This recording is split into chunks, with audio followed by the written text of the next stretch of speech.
Bonjour, volet numéro 2 de ce petit tutoriel consacré à The GIMP. Aujourd'hui, nous allons apprendre à extraire une sélection carrée d'une image qui est soit en 4 tiers, donc soit un rectangle 4 tiers, soit un rectangle 16 neuvième hein, pour la plupart des photos qu'on a à traiter aujourd'hui. Voilà, et pour les besoins de la production web, pour respecter la mise en page au pixel près, on a parfois besoin de produire des images dans un format carré. Et voici comment faire. Donc d'abord, ouvrir notre photo source. Donc je fouille dans mon disque dur. Le voilà. Hop, j'accède à plusieurs options divers. Non, c'est pas là que je voulais aller.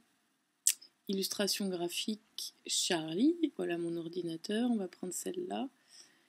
Et j'ouvre mon image dans GIMP.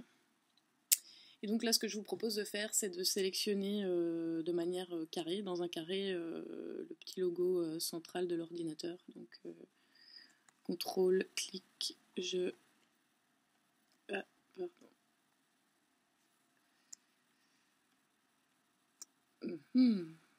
Alors, je vais prendre mon outil de sélection. Cela ne marche pas. Z. CTRL, voilà. Z CTRL, clic pour dézoomer dans l'image, et puis Z pour rezoomer. Ça, on l'avait vu dans le volet 1.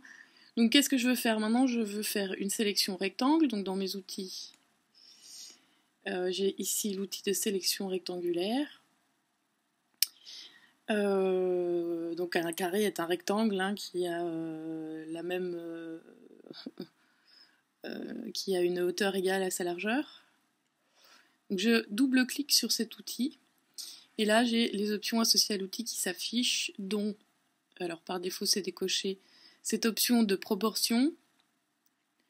Donc, je peux fixer les proportions. Donc, si je voulais une image 4 tiers, bon, il suffit que je mette 4 tiers. Si je veux du 16 neuvième pour la haute définition, je fais du 16 9. Ici, ce qui m'intéresse, c'est un rapport 1 à 1, puisque je veux un carré. Voilà qui est fait. Je peux fermer ma boîte d'options. Et quand je sélectionne, sans toucher aucune touche, ma sélection est bien carrée. Donc je peux l'ajuster comme je veux. Voilà, disons que on va commencer comme ça. Je peux la redimensionner. Je peux redimensionner cette sélection. Je peux la déplacer. Donc pour redimensionner, j'approche les coins. Voilà, j'approche le coin. Ma petite croix se transforme en arrondi.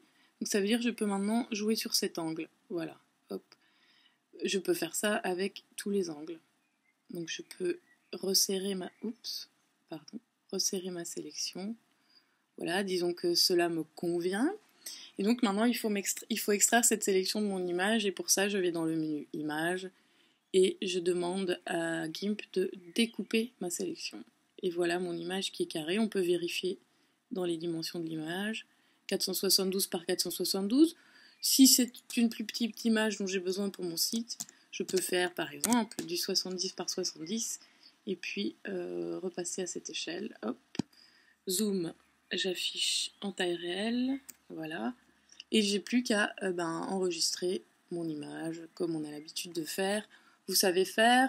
Si vous ne savez plus faire, vous pouvez retrouver toutes les fonctionnalités d'optimisation dans le volet 1. À bientôt.